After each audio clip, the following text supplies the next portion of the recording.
सैयदना करीम सल्लल्लाहु अलैहि वसल्लम या हय्यु या क़य्यूम। अच्छा जी किसान दोस्तों, आज हमने जिस टॉपिक पे बात करनी है वो बहुत अहम टॉपिक है, जो मेरा ख्याल है आज से पहले कभी डिस्कस नहीं किया गया इस तरह नेट के ऊपर, यूट्यूब पर, फेसबुक पर या किसी भी सोशल मीडिया प्लेटफॉर्म पर इसे डिस्कस नहीं किया गया। और अब मैं आपके साथ जो बात करने लगा हूँ वो ये है कि कपास का रेट निकलता कैसे है, कपास का रेट बनता कैसे है। तो उसके लिए मैंने यहाँ पर मंडी में जब पहले रिसर्च की कि ये होता क्या है, ये किस तरह निकाला जाता है, तो वो प्रोसीजर मैं आपके साथ शेयर करूंगा। कपास खरीदते वक्त जिनर ने ये फैक्ट्री वाले ने जो चीज़ देखनी होती है वो क्या चीज़ देखनी होती है वो भी आपके साथ डिस्कस करते हैं। रेट फिर कैसे निकलता है, उसकी पेमेंट कैसे होती है, ये सारे मामला जो मंडी में होते हैं या फैक्ट्रियाँ जब माल खरीदती हैं तो क्या क्या मामला होते हैं, उसके ऊपर एक छोटी सी वीडियो आप लोगों के लिए बनाएंगे। वीडियो एंड तक देखिए, इंशाल्लाह आपको अच्छी मालूमात यहाँ से मिलेंगी और इंशाल्लाह अज़ीज़ ये सारी बातें आपको जब ज़हन-नशीन आप कर लेंगे आपको खुद अंदाजा हो जाएगा कपास का रेट क्या चल रहा है। तो उसमें मैं भूल ना जाऊँ तो इसके मिनट्स में लिख के लाया हुआ हूँ। ये कपास खरीदते वक्त दो तीन चीज़ें जो हैं, तीन चार चीज़ें जिन्हें जो है वो अपने सामने देखता है। सबसे पहले उसे रुई का रेट जो है वो फैक्ट्री की तरफ से मिलता है, जिसमें वो एक रेट को अपने ज़हन में रखते हुए बाहर निकलता है। तो देखता है कपास खरीदते वक्त कि इसमें जो बनोला है, नंबर एक चीज जो है वो जो बनोला है, जैसे ये देखिए जी, इसमें हमने इसका बनोला देखा, ये देखिए ये मोटा है या बारीक है, ये चीज देखता है। जिनर या सिलेक्टर जो होता है वो इस बनोले को देखता है ये मोटा है या बारीक है। फिर अब अगर मोटा है तो इसमें से 13 किलो रुई एक मन में से निकलेगी।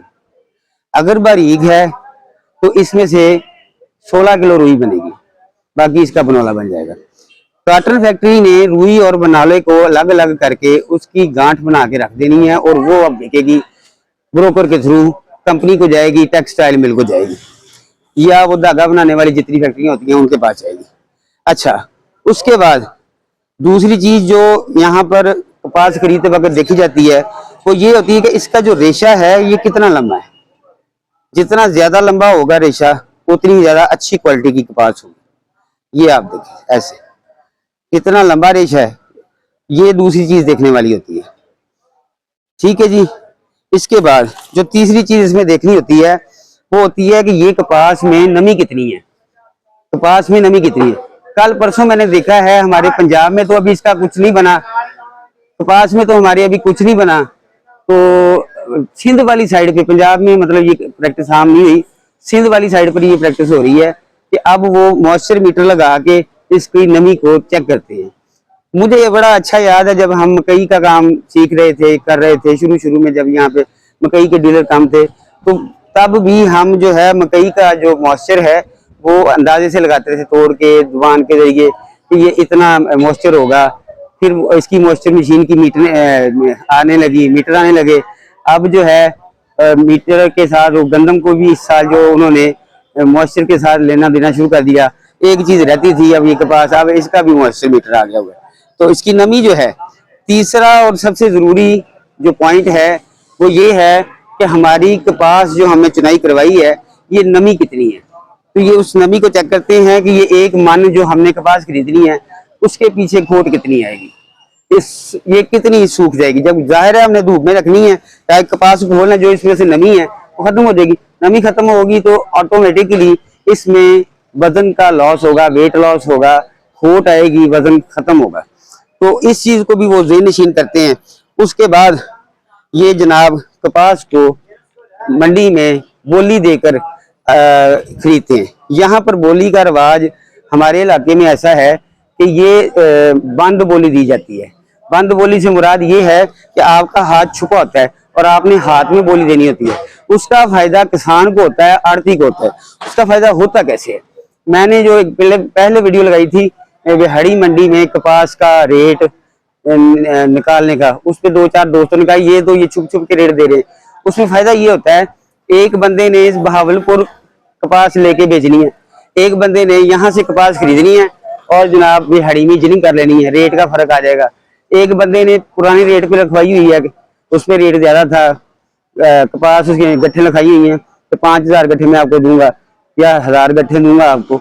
उन गांठे उनकी अगर मतलब पहले का रेट पड़ा है तो उनका रेट स्लैब ज्यादा होगा, उन्हें रेट जो है ज्यादा मिलेगा। तो वो इस रेट को जब इनविजिबल करके देते हैं, पहले तो रिवाज होता था कि कमीज के नीचे हाथ दे देते थे, अब उन्होंने तौलिए रख लिए हुए हैं गर्मी की वजह से। तो वो तौलिए के साथ जब वो देते हैं तो उसमें रेट का 400-500-600 रुपए का फर्क पड़ जाता है। जब 400-500-600 रुपए का फर्क पड़ता है तो वो छुप के दी होती है बोली। ऐसे बोली जो बंदा ले रहा होता है, लाइन बना के खड़े होते हैं, सबकी बोली छुप के ली जाती है। एक बंदा 8500 रुपये रेट दे रहा है, एक बंदा 7800 रुपये रेट दे रहा है, एक बंदा 9000 रेट दे रहा है, उसके पास स्लैब है, एक बंदा 8000 रेट दे रहा है। फिर बोली का कानून ये होता है जो छुप के दी जाती है कि सारे वहां पे खरीदार खड़े हैं, जिस बंदे ने रेट लिया है आड़ती ने, उस बंदे ने फिर जो सबसे ज्यादा रेट है उसे ओपन करवाना है।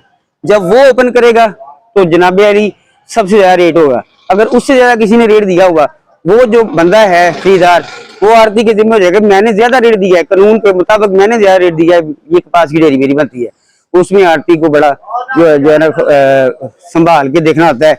उसमें होता ये है कि जो बोली होती है उसमें रेट बनाते हैं जी 7000 से आगे आपको रेट बता रहे हैं जी, सैकड़े, सूता, तड़ियां, ये अल्फाज होते हैं। सैकड़े 7000 के ऊपर सैकड़े 4 हो गए 7400। सूत जो होती है वो 20 की होती है, वो कह रहे हैं जी सूत 3 ही सूते हैं जी 60 हो गया। एक धड़ी का तुम पता ही है 5 आलू धड़ी चलाते हो, प्याज धड़ी चलाते, वो एक धड़ी 5 रुपए का फर्क होता है। तो ये जो चीजें होती हैं इस तरह रेट बिहाड़ी में निकलता है, पंजाब में निकलता है। और मेरे हिसाब से जब जिम्मेदार अगर ये जानना चाहे कि रेट क्या होना चाहिए या कैसे बनेगा, तो ये बातें अगर उसके ज़हन में होंगी इंशाल्लाह, तो जरूर वो अपना रेट खुद अंदाजा कर सकेगा भी कैसे निकलेगा। हमें पूछने की जरूरत नहीं है कि कपास का रेट यार बताना क्या निकला है, या वो हमारे पास व्यापारी आया है घर के पास, वहीं से वो उठा रहा है, तो किस तरह उसका रेट कपास का निकलेगा और पेमेंट कैसे होगी। हाँ, इसमें एक पॉइंट ये भी होता है, कुछ पार्टियां होती हैं जो उधार पे काम करती है। कपास उन्होंने उधार पे ले लेनी है मंडी से और आगे उधार दे देनी है, अपना पैसा नहीं खर्च करते आवाम को जलील करने के लिए। तो वो बंदे फिर अब ड्यू में ले रहे हैं तो उनका रेट वैसे ही ज्यादा होता है, ड्यू वाले का रेट वैसे ही ज्यादा होता है। वो 5 दिन का ड्यू, 10 दिन का, 20 दिन का, 1 माह का, 2 माह का, 3 माह का, वो फिर उस हिसाब से रेट जो है 400-500 रुपया तक एक्स्ट्रा लगा के कपास को एक दफा खरीद लेते हैं। और वो जो काश्तकार होता है वो बेचारे आड़ती से पैसे ले जाता है, और जो आड़ती होता है वो उस बेचारे को 6-6 माह 7-7 माह पैसे नहीं मिलते। तो कपास का सीजन खत्म होता है जाके 9वें-10वें महीने में, मंडी में से कपास खत्म हो जाती है 11वें महीने में, बिल्कुल सफाया रहता है। और जो आड़ती बेचारा होता है उसे जून जुलाई में भी पेमेंट नहीं होती, और वो आड़ती ने 15-20 दिन के बाद किसान को जो ड्यू बेची होती है 15-20 दिन के बाद पेमेंट दे देनी होती है। और ये पेमेंट जो है उसमें से बेचारे को वो जो आड़त बचती है 200 रुपया, या उसमें से इसकी मजदूरी उतारने की और ये वो बाकी जो मामला होते हैं उसी में आते हैं, उससे फिर कुछ बचता नहीं है। सब कह रहे हैं मिडिल मैन ज्यादा कमाता है, सर फंसता हमेशा मिडिल मैन। दुआ है जो बात मैंने आपको समझाई है वो आपकी समझ में आ गई हो। अल्लाह ताला आपको और मुझे लोगों के लिए आसानियां तकसीम करने का शरफ ना समय।